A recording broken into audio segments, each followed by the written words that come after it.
Over 800 workers are facing unemployment as Bridgestone decides to leave France. A teacher is sentenced for the death of a child who ate French pancakes. And a 21-year-old Slovenian wins the Tour de France. Good evening and welcome to Cette, Semaine en France, This Week in France. I'm Lynné Schoeman.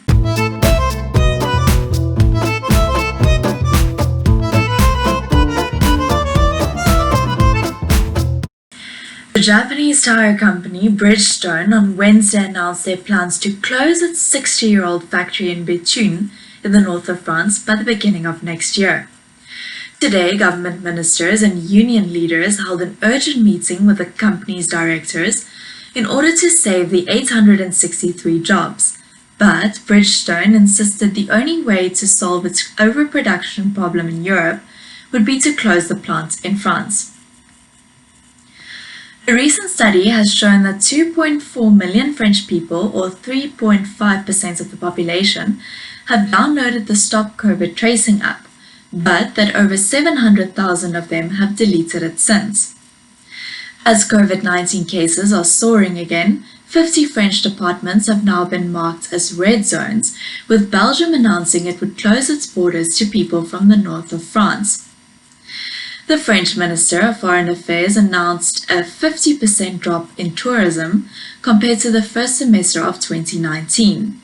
But their expectations have been exceeded thanks to more French citizens who now travel within the country's borders. The editors of over 60 French newspapers have signed a charter on the traceability of information.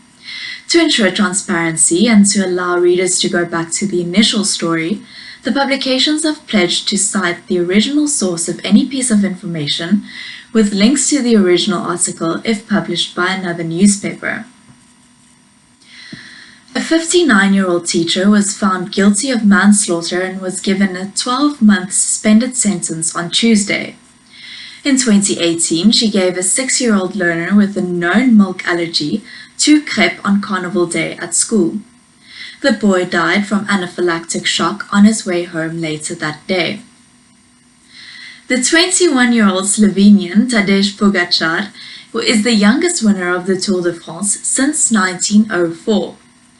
The 107th year of the cycling tour, which ended on Sunday night, has been memorable in more than one way. First, it was moved from July to September this year because of the global health crisis, and then its director, Christian Prudhomme, tested positive for the coronavirus, which meant that the Prime Minister, Jean Castex, and hundreds of local deputies who had been in contact with Prudhomme had to get tested as well. That's all for tonight. Tune in again next week. Au revoir.